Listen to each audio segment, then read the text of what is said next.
Hi, Mike and Arlen, our Philippine journey. How do we know so many bar girls and what do we know about them? Part two. All right, let's get started on how this works. I never got it, why'd you have to go? I guess this world's too slow for you. I think there's beauty in the gray, the cold, but you just want the gold. And there's no way I can beat it, cause I got no chance, no chance when it comes to her. She got the glitter and the fame, and I just wasn't enough. So, here we are throwing pool parties. If you haven't seen the previous video that explains it all, pandemic, pool parties, all the things that go along with it, it'll be right up there somewhere. Okay? Well, I guess the first thing you need to recognize is that these girls are almost always supporting their family, mom and dad, their other family, perhaps even a husband, children, and their siblings. And during pandemic, there was absolutely nothing. If you thought it was bad here in the metropolitan areas, there was nothing to make money in the provinces. I mean, you could either farm rice, raise vegetables. That was about it. Okay, so we went over the fact that Filipinos don't go anywhere by themselves almost exclusively. So every time we'd throw a party, we'd get introduced to more. And as COVID lifted, more and more came. So the question would be as follows. It would simply be, hey, now that pandemic is lifting, travel is easier, although it's still pain in the butt, it was easier. These girls are going home. That's the end of the pool parties. Well, that's a little bit true. In fact, we did slack off for a while, but the bars opened. Many of the bars reopened here when the government decided you could have inside dining with social distancing. Now, how that was enforced and what it was, I'm not going to get into. All I'm going to say is it was very limited. But at the same time, there still weren't many tourists here. Getting here as a tourist at that point in time was still difficult. And keep in mind, it's not like it was in the UK and Australia and in America. Getting vaccinated here was difficult. It was there vaccines available? Which vaccine was available that you would allow yourself to be vaccinated with? And then would they run out of vaccine by the end of that day? So these were still all parameters that kept people from leaving and kept tourists from coming in. So when we would go out and say have a couple sodas and order some food that we would never eat there, we would just give it to the girls. We kind of looked at it as a humanitarian effort. We kept meeting more and more. But the deciding factor was that these girls were still sending money home.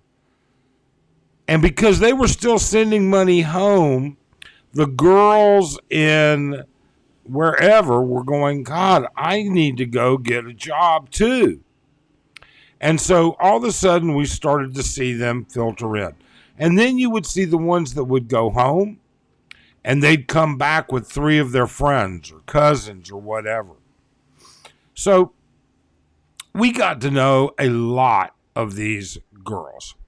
over the two until we really fully opened back up and everything was, going full speed. Took about 2 years, 4 months before all that happened. So we got to know a lot of these girls.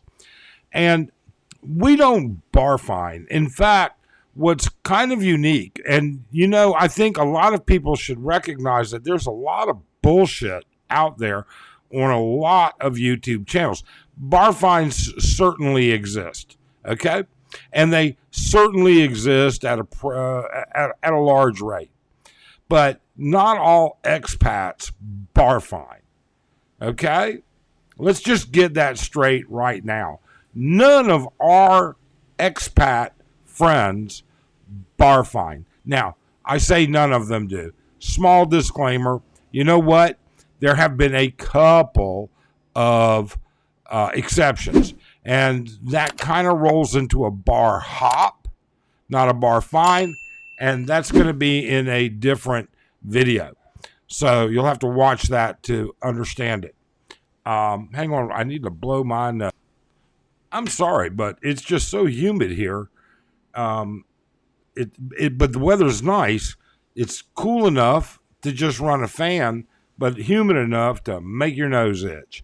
So, how did we end up knowing all of them? Well, they'd come, they'd bring friends, they'd do this, they'd do that. All right.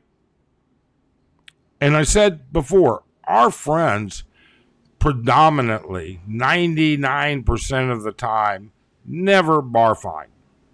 They don't. They just arrange a time to spend some time with a girl on her off day. Or maybe she'll come over for lunch and not go to work until 6. Those type of scenarios. So we got to know a lot of them.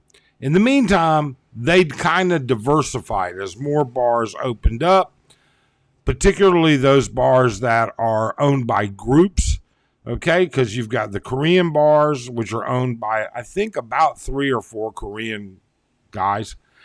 And then you've got the Wolfpack bars, the American bars. There's 7 of those, last I counted. And they would rotate girls amongst them so that they would have girls at every bar. So because they're all, the ownership is not sole and exclusive. So anyways, so as more and more girls come in, then you start to run into that Filipino culture.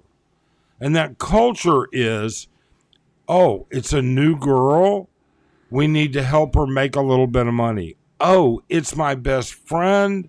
And so when you would go into a bar and you'd have somebody, a young lady that we had known, all right, and we'd invite her over. There's always 4 or 5 of us, and we'd invite over girls, and they would all want to, can you bring my friend? Can you buy my friend a drink? Because the girls are making commissions on drinks. And I think it's interesting for you just to get some basic concepts. All right. This is probably going to be one of the harder things for you to understand and to rationalize. There are pretty much 3 categories of